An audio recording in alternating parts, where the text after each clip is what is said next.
चांदनी और बारिश।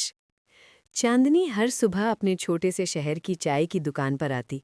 वो खिड़की के पास बैठकर बाहर बारिश को देखती और दिल ही दिल में सोचती, काश कोई ऐसा हो जो मेरी दुनिया की तन्हाई को छू ले। एक दिन जब बारिश तेज थी, उसने देखा कि एक नौजवान लड़का अरमान भीगता हुआ सड़क के किनारे खड़ा है। उसके कपड़े भीग चुके थे और आंखों में एक अधूरी सी कहानी छुपी हुई थी। चांदनी ने हिम्मत की और कहा, आप भीग जाएंगे, क्या आप छत चाहते हैं?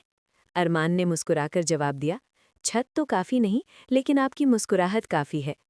अगली कुछ दिन बारिश का मौसम दोनों के लिए एक आदत बन गया। हर दिन वो दुकान पर मिलते, एक साथ चाय पीते और छोटे छोटे ख्वाब बांटते। अरमान ने बताया कि वो शहर में नया आया है और अपनी ज़िंदगी में खुशियों की तलाश में है।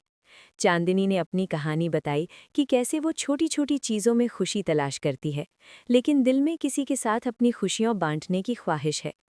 एक दिन अरमान ने कहा, चांदनी, हर बारिश तुम्हें याद करके खुशी देती है। तुम्हारे बगैर ये बारिश अधूरी लगती है। चांदनी की आंखों में आंसू आ गए, मगर उसकी हंसी ने कमरे को रोशन कर दिया।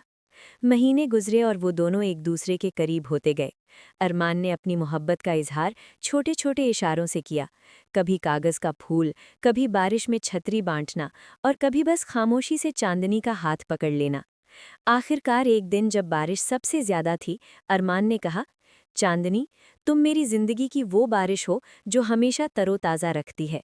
क्या तुम मेरी जिंदगी का हिस्सा बनोगी? चांदनी ने दिल की हर धड़कन के साथ जवाब दिया, हाँ, हमेशा। और उस दिन से वो दोनों हर बारिश में एक दूसरे का इंतज़ार करते, हर कतरा मोहब्बत का पयाम लाता और हर दिन एक नई कहानी लिखता। चांदनी और अरमान की मोहब्बत वो छोटी छोटी खुशियों से जुड़ी हुई थी, जो हर दिन को यादगार बना देती थी।